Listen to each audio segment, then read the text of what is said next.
nitwa Marie Claire nkaba ndi umupantekoti ariko mbere nari umukatolike nakijijwe cyangwa nabatijwe muri mu bapantekoti itariki 6 z'ukwezi kwa gatandatu 1976 twasengeraga icyo gihe igihogwe tukajya gusangira ku ifunguro ryera ku Gasave kuko icyo gihe niho yari paruwasi yacu. Ariko cyane cyane ndashimira Yesu Kristo umwami wacu kandi ari we mwami w'abami ko yankijije akankura kure nari umunyabyaha nari umuntu usenga ngenda muri katolike nsenga by'idini ariko ntabwo nari narizeye cyangwa narababariwe ibyaha byanjye ariko ndashima Yesu Kristo umwami w'abami ko yambabariye ibyaha byanjye ko yankijije. Rero nakirijwe ndi umukobwa w'inkumi Yesu yangiriye neza cyane yangiriye neza yarakoze. Ariko ubwo nyuma yo gukizwa maze gukizwa hageze igihe ngira intege nke ndasubira inyuma gatoya mu gakiza ariko mbere nari narakoze umurimo w'uburirimbyi.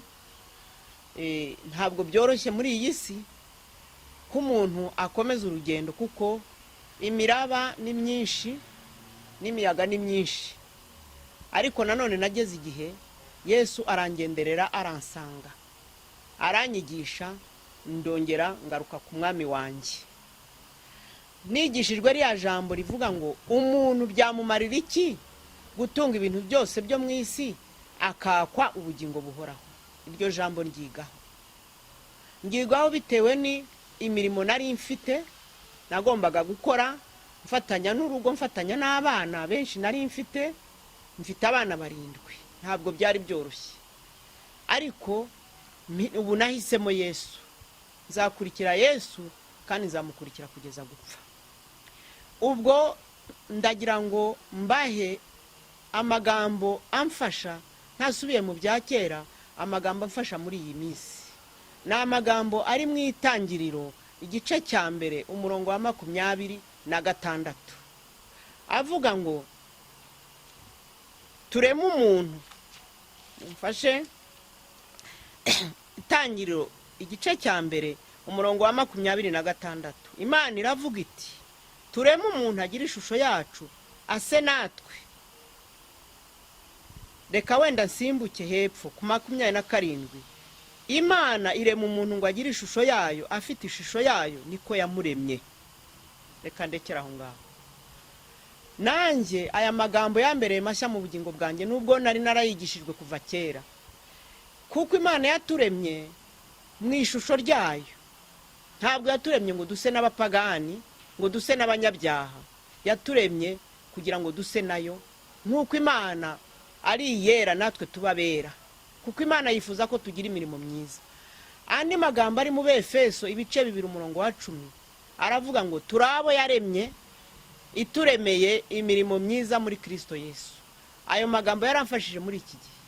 Umuntu wese uri ku isi umuntu wese ariho ahagaze agifite umwuka wo guhumeka yaba ari umuto cyangwa ari umukuru amenye yuko Imana yamuremye ifite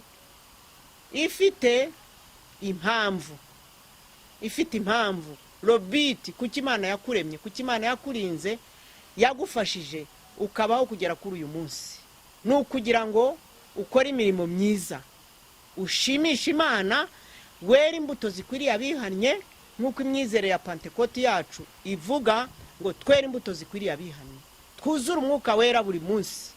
Natwe rero Imana yaturemeye imirimo myiza muri Kristo Yesu umwami wacu dukwiriye kuyigenderamo kugeza igihe Yesu azaza. Ntabwo narangiza ntavuze ko Yesu Kristo umwami w'abami umwami wacu ari hafi yo kugaruka gutwara itorero rye. Nicyo gituma dukwiriye kwiyeza buri munsi no kuba maso buri munsi kuko tutazi umunsi azagarukiraho. Imana iduha umugisha twese mu izina rya Yesu amen. Nakijijwe ndi umukobwa muto ubundi navutse muri 60 nakijijwe mfite imyaka 14 15 gutyo mbatizwa mfite imyaka 16. Ntabwo nari bwagiye mu byaha byinshi nari umwana wirinda nari umwana w'umukobwa wirinda ariko nari mfite ikintu cyo kubeshya narabeshyaga cyane kandi nari umuntu w'akaryarya mu bavandimwe banjye twari twaravukanye, ari umuntu w'akaryari cyane, kandi mbana n'ababyeyi banjye kuko nabanaga na muka data, naramubeshyaga cyane, kenshi cyane nakundaga no kumwiba n'ibiryo nkarya, inzara yanyishe, nashoboraga no guca no mu mirima y'abantu nkaca ikigori, utuntu duto duto cyane tutari tunini. Ibyo nibyo byaha navuga nagendeyemo nihannye, ariko ubu nari umuntu w'umukatolike puratika rwose, nsenga cyane, njya mu n'amashapure n'ikinani mbifite. Ariko maze kumva ubutumwa, nkumva ijambo ry'Imana, bakandarika bagendana twaduterete nk'uko nababwiye, turiya dupapuro tw'ijambo ry'Imana twandikirwaga muri imprimerie evangelique ya ADPR, twarafashaga cyane. Nahuye n'abasore bambwiriza ijambo ry'Imana, noneho batangira kutuma ndadusoma, nta bibire wundi nagiraga. Naho rero niho namenye ijambo ry'Imana, nemera kujya gusenga, nakirijwe Igihogwe, ubu ni paruwasi nkuru cyane, niho nakirijwe. Rwari urusengero ruto cyane, twari dufite umwarimu nta n'umupasiteri twari dufite. Nabaye n'umuririmbyi. Ntabwo nibuka neza, ariko nararirimbye, maze no kuba umugore nabwo nararirimbye. Haza kugera igihe nsubira inyuma. Hageze igihe nsubira inyuma, ariko navuga igihe nasubiye inyuma y'intambara, ndushye n'ubukene n'ibibazo, tumaze guhunga, naracumuye. Ndacumura rwose, kandi ngira simbizi niba nabyita icyaha cy'ishyari, cya cy'umutima mubi kirantera mu mutima wanjye, ibitutsi byose, zari ingaruka za jenoside, ibitutsi hanga umuntu, ibyo byose nyine birantera bingeraho, kuvuga nabi, kugaruka mu murongo. Nagarutse mu murongo, nibwo nababwiye n'iriya jambo nababwiye rivuga ngo umuntu byamumarira iki mu kubaho kwe kose agatunga ibintu byose byo mu isi, ariko akazabura ubugingo buhora. Niryo ryangaruye ku Mana. Waje kuva mu gihugu ryari navuye mu gihugu duhunze, ariko mu ntambara namaze hano amezi, nasohotse muri kino gihugu mu kwezi kwa gatanu kugiye kurangira, duhunze igihe bari bahagaritse jenoside ntiyari bwahagarare, ariko bari batanze itangazo baravuga ngo ntihagire umuntu wongera kwica umuntu. Nibwo twashoboye guhunga, ariko n'ubundi ubwicanyi bwari bugikomeza, ntabwo bwari bwahagaze.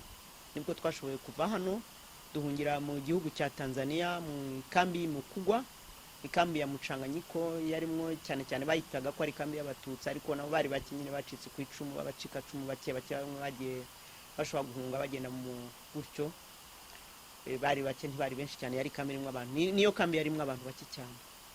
Hanyuma mu buryo bwa UN rero, UN umuryango ushinzwe impunzi niwo waje kudufasha kudukurayo, tujyana muri Norvège. Ubundi muri Norvège hamwe n'abana. Muri Norvège ubuzima bw'umwuka ubasha kubusigasira.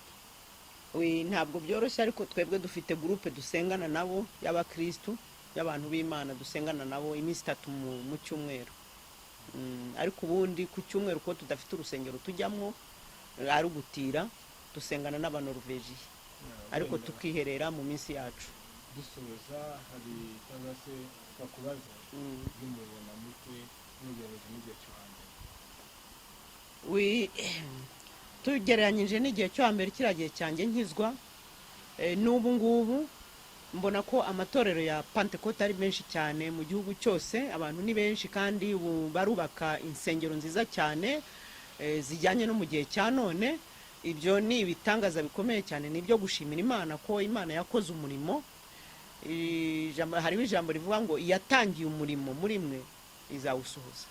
Imana rero yatangiye umurimo w'ivugabutumwa muri kino gihugu cy'u Rwanda, n'ubundi niyo ikomeza gukora ibi bitangaza, niyo ikwiye gushimwa, kandi niyo ikwiye no gushyirwa hejuru.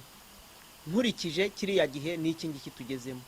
Ibitangaza mu kubona habagaho gukoreka kw'ibitangaza. Kiriya gihe ibitangaza n'ubundi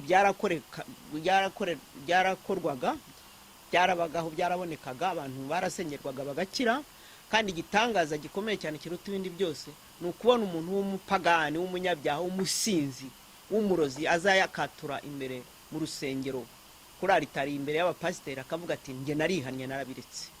Nta gitangaza kirenze kurokora ubugingo. N'ibyo gukira kw'abarwayi nabwo barakiraga, kuko Yesu Kristo uko yari arejo n'uyu munsi niko akiri.